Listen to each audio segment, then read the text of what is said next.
한국의 인터넷 커뮤니티에는 수많은 공포 썰이 돌아다니고 있습니다.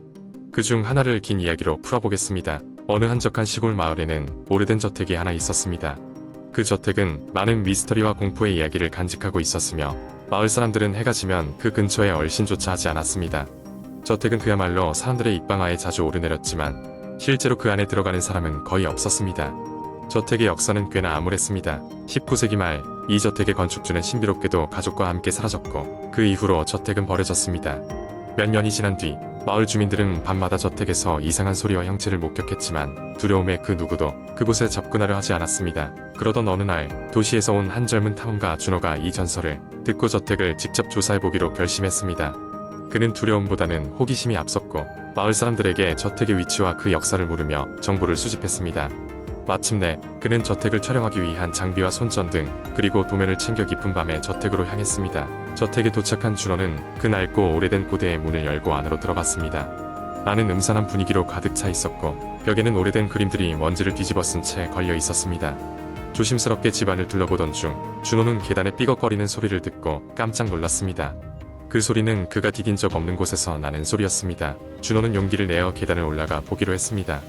2층에는 다수의 방이 있었고 그중 한 방에서 약한 목소리가 들려왔습니다. 그는 가슴이 뛰기 시작했지만 목소리의 정체를 확인해야겠다는 생각에 천천히 문을 열었습니다. 그 안에는 낡은 채 옷가지가 걸려있는 벽장이 있었고 목소리는 그 벽장에서 나는 듯했습니다. 벽장 문을 열었을 때 그는 시야에 들어온 것에 눈을 의심했습니다. 오래된 인형 하나가 앉아 있었고 그 인형에서 이상한 녹음된 소리가 끊임없이 흘러나오는 것이었습니다. 인형은 나와 놀아줘라는 문구를 반복하고 있었습니다. 준호는 인형을 들여다보며 어떻게 이 인형이 지금도 작동하고 있는지 궁금했습니다. 갑자기 저택의 방 안에 있던 문이 저절로 닫혔고 온 방이 차가운 공기로 채워졌습니다. 초조해진 준호는 문을 열려고 시도했지만 문은 잠겨 있었습니다. 그때 방 안에 걸린 거울에 한 소녀의 모습이 비쳤고 그녀는 준호에게 간절히 무언가를 말하려는 듯 입을 움직이고 있었습니다. 하지만 그녀의 목소리는 들리지 않았고 준호는 점점 더 두려움에 휩싸였습니다. 이윽고 소녀의 얼굴이 슬픈 표정으로 변하더니 그녀의 손가락이 방 한쪽 구석에 있던 낡은 상자를 가리켰습니다. 준호는 그곳에 무엇이 있는지 보기 위해 발걸음을 옮겼습니다. 상자에는 먼지와 낡은 자물쇠가 걸려 있었습니다. 어렵게 자물쇠를 열자 상자 안에는 낡은 일기장이 있었고 그 일기장은 이 저택의 주인이었던 한 소녀의 것이었습니다. 일기장에는 소녀가 가족과 함께 이 저택에 이사온 후 알 수 없는 괴이한 사건들이 계속해서 일어났다는 기록이 있었습니다. 소녀는 자신이 무언가에 사로잡혀 있다고 믿었고 가족들 모두 그 영향으로 이상해졌다는 내용이 적혀 있었습니다. 마지막 페이지에는 그녀가 이 귀신 들린 저택에서 벗어나길 원하지만 방법을 몰라 좌절하고 있다는 절절한 고백이 있었습니다. 준호는 그 일기장을 읽으며 눈물을 흘렸습니다. 그는 이 소녀의 영혼이 아직도 이 저택에 갇혀 있음을 깨달았고 그녀를 해방시켜주리라 다짐했습니다. 그렇게 그는 마침내 저택을 빠져나왔다고 전해집니다. 몇 년이 흐른 뒤 그 저택은 철거되었고 마을 사람들은 더 이상 두려움에 떨지 않게 되었다고 합니다. 그러나 여전히 저택이 있던 자리엔 가끔씩 기미한 소녀의 웃음소리가 들린다고 합니다. 마을 사람들은 이것이 소녀가 드디어 자유로워졌다는 신호라고 믿으며 안심하고 있습니다. 이 이야기는 단지 픽션에 불과하지만 누군가는 그들을 감싸고 있는 알 수 없는 사건들의 한때의 섬뜩함을 느꼈던 사람들이라고 믿고 있습니다. 공포는 늘 우리의 곁에 있어 이 이야기 역시 언제 어디서든 재현될 수 있을 겁니다. 두 번째 이야기. 한국 인터넷에는 다양한 공포 썰이 존재하지만 그 중에서도 사람들이 자주 이야기하는 한 이야기를 매우 길게 풀어 설명해 볼게요. 이 이야기는 밤중에 혼자 있을 때 읽으면 더욱 소름 끼칠 수 있으니 주의하세요. 옛날 어느 마을에 서늘한 기운이 도는 낡은 2층 집이 있었다.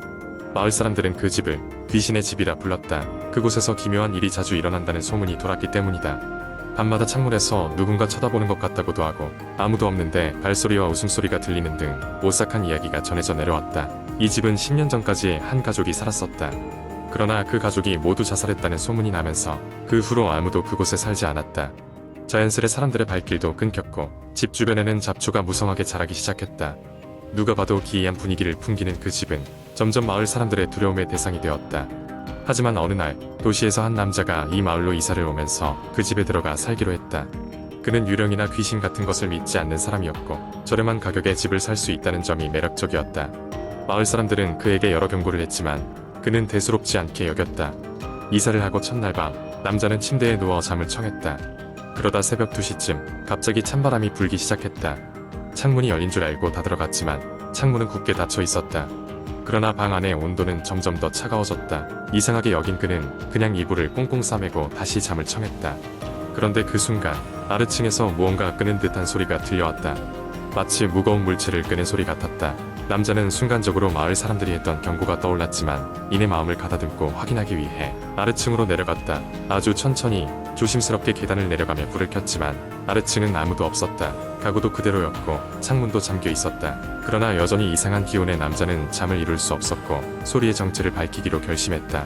그는 다음날 밤 마을 경찰을 불러 함께 밤을 보내기로 했다. 경찰 역시 집안에서 나는 소리를 들었고 그들은 함께 집을 철저히 조사했다. 그러나 어떠한 증거도 찾지 못했다.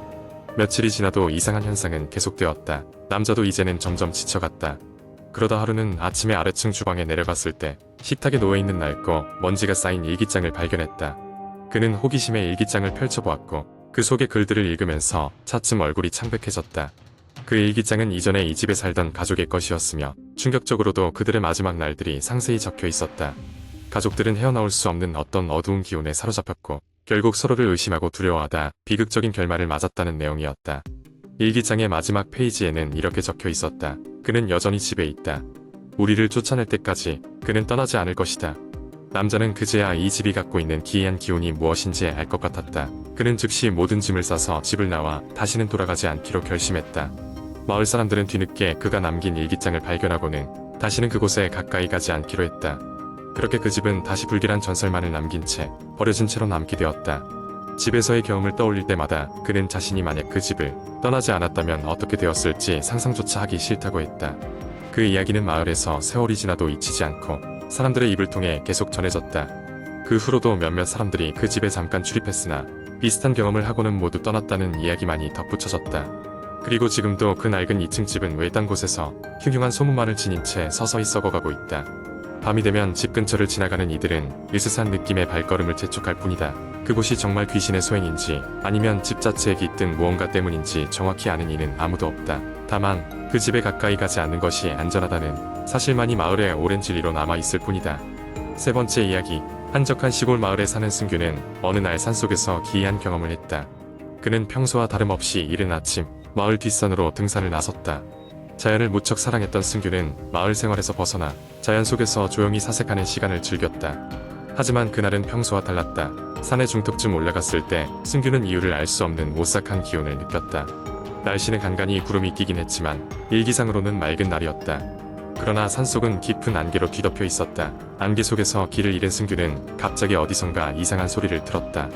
마치 어린아이가 우는 소리 같았다. 그는 주위를 둘러보았지만 안개 때문에 시야가 가려져 아무것도 보이지 않았다. 소리는 점점 더 커져가고 있었고 승규의 심장은 빠르게 뛰기 시작했다. 그는 두려운 마음을 억누르고 소리가 나는 쪽으로 걸음을 옮겼다.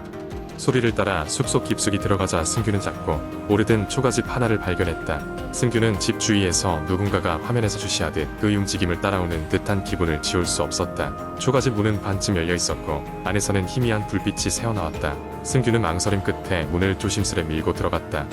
집 안은 마치 시간이 멈춘 듯 옛날 그대로였다. 벽에는 검게 변색된 가족 사진들이 걸려 있었고 낡은 가구들에는 먼지가 소복이 쌓여 있었다. 그런데 이상한 점은 켜져 있는 방 한 구석에 낡은 TV였다. TV에서는 하얀 눈보라만이 계속해서 울리고 있었다. 승규는 으스스한 기분에 휩싸였지만 호기심이 두려움을 이겼다. 그때였다. 갑자기 TV 화면에 어떤 장면이 비쳤다. 그것은 바로 승규 자신이었다. 놀랍게도 TV 속 승규는 바로 지금 이 초가집 안에 서 있었다. 그는 믿을 수 없는 상황에 놀라 잠시 망설였지만 TV 안의 모습은 점점 더 이상해졌다. 그의 뒤에는 또 다른 그림자가 보이기 시작했고 화면 속 그는 미처 알지 못했다. 겁에 질린 승규는 재빨리 뒤로 돌아보았지만 아무것도 보이지 않았다. 다시 TV를 보니 검은 그림자는 점점 더 승규에게 가까워지고 있었다. 갑작스러운 공포에 사로잡힌 승규는 집을 빠져나가 미친 듯이 뛰기 시작했다. 그는 안개 속을 뚫고 필사적으로 산길을 헤쳐나왔고 결국 마을까지 내려오는데 성공했다. 마을 친구들에게 이 이야기를 털어놓았지만 그들은 승규의 이야기를 믿지 않았다. 산에서 피곤해서 헛것을 본 거야 라고 누군가는 말했다. 하지만 그날 이후로 승규는 다시는 그 산에는 오르지 않았다. 그리고 그는 가끔씩 TV가 눈보라 치는 소리를 들을 때마다 마을 뒷산에서의 그날 일을 떠올리며 등골이 서늘해지는 기분을 느낀다. 하지만 이야기의 끝은 여기서 끝나지 않았다. 한 달 후 그 산길을 따라 등산에 나섰던 다른 주민 이승규와 똑같은 경험을 했다는 소문이 돌기 시작했다. 초가집이 나타나고 TV 화면 속 자신의 모습을 봤다는 것까지 마을 사람들 사이에서는 그 산길이 저주받았다는 이야기가 퍼져나갔고 사람들은 더 이상 그곳에 가지 않게 되었다. 그 이후로 그 산은 사람의 발길이 뜸해졌고 더 깊은 안개에 휩싸인 채 쓸쓸히 남아 있었다. 가끔씩 지나가는 바람에 초가집의 문이 덜컹거리는 소리가 들릴 뿐이었다. 그리고 그곳에서는 여전히 어린아이의 울음소리가 희미하게 들려온다는 이야기가 전해지고 있다.